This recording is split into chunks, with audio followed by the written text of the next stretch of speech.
just part of the meeting the U.S. President Donald Trump held today with American oil executives at the White House. Now, it comes as Trump is trying to take over Venezuela's oil industry. The move would undoubtedly have an impact on Canadian exports because it's a similar type of oil. The urgency to find other markets for Canadian crude is ramping up just as Prime Minister Mark Carney gets set for a 9-day trip overseas. He's traveling to Davos, Switzerland, Qatar, and China. Here to break down the stakes of that trip is our Friday front bench. Sabrina Grover was a federal Liberal candidate in the 2021 election. She's a senior advisor at North Star Public Affairs. Joining us in studio is Melanie Paradis, former communications director to Aaron O'Toole. She's now the president of Texture Communications, and former interim NDP national director Carl Belanger. Also here in studio, he's now the president of Traction Strategies. Now, I have to admit, everyone, I'm going to say I hope you had a great holidays. I'm a bit like Larry David. I stopped wishing people Happy New Year after a certain time. So you're not going to hear it from me today, unfortunately. But I do wish you all a wonderful 2026. Okay. I'm just not going to say the other thing. Thanks, Mike. Yeah, I know. I'm nice that way. Sabrina, Cody Bloy really tried to manage expectations when we spoke to him earlier on in the show, especially for this trip. Do you think that's because of the nature of these types of meetings, especially with China, or because they really don't have anything they can deliver from it?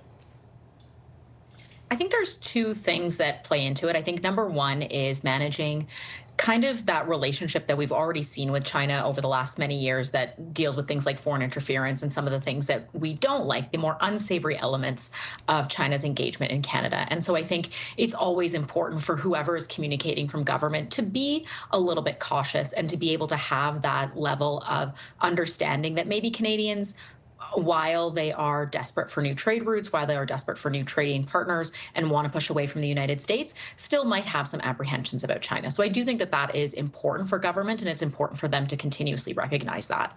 When it comes to expectations, I do think expectations are hard to set because it's also challenging to know what exactly Mark Carney is going to go in and ask for, given the nature of changing the changing economics every day. So if this meeting had been held maybe the last week of December, you may not have had an oil element or an energy element conversation there. You may have just had it focus on EVs and canola trade-offs. But now he's going to have to understand what the implications are with respect to energy, with Alberta's oil exports or LNG exports, and potentially bring that into the conversation. And I think finally, like if I was Mark Carney, the thing that I would be most interested in is, how does China feel maybe about the Venezuela operation? And getting a bit of that more relationship building piece before you're going in and asking for trade-offs is really important.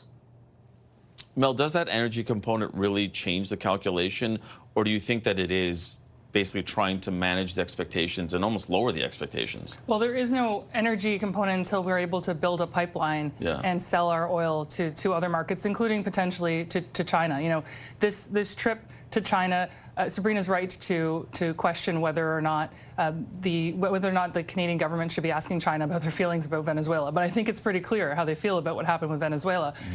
That was a source of oil for them that now they will not have access to. Donald Trump's been very clear in his national security strategy that he wants Western hemispheric dominance, and that means eliminating Chinese influence from the Western Hemisphere. So one of the perils of Carney's trip to China will be anything that he comes back with is going to be scrutinized heavily by Donald Trump. Talk to me a little bit about that, Carl, because that is an issue, right? I mean, you have the EV tariffs that Canada did impose in concert with the then Biden administration. And if Canada is going to move on anything because they want some relief on the canola tariffs, we've already heard from the ambassador from China to Canada saying, yeah, you remove those EV tariffs and we'll remove our canola ones. Like, this is a delicate dance for him. Yeah, but one way it sounds like a low-hanging fruit, right? Oh, you do this, we do that, and it's easy. Yeah. Except it's not easy because the main commercial partner is south of the border. It's not China.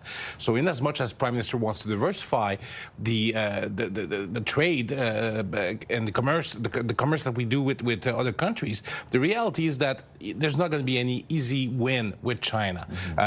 In fact, when you heard the parliamentary secretary, the win is the trip.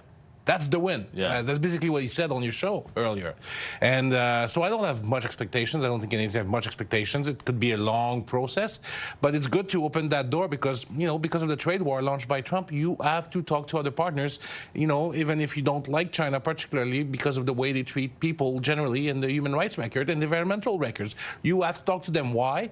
Because they are one of the biggest customers on the planet. Yeah, and Sabrina, but one of the issues I think that there is, and Parliamentary Secretary Bloy did talk a bit about it, though, is that you have competing interests here in Canada, whereas Scott Moe wants to get rid of all of the tariffs on canola and saying that, okay, well, if that means EV tariffs have to go down, then that's fine. And you have Doug Ford that is saying, no. If anything, they should build those EVs here in Ontario. So how do you think Carney looks at this going into it and saying where he can actually position himself with the Chinese?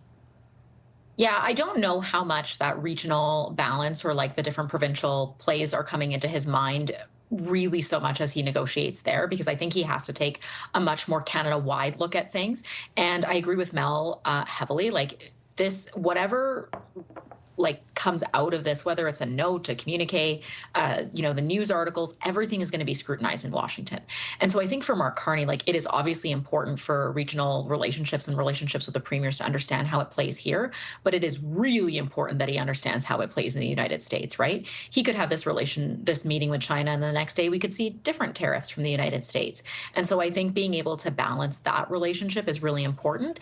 And I do think, I've read the national security strategy, and I've watched a number of interviews from senior leaders in Washington.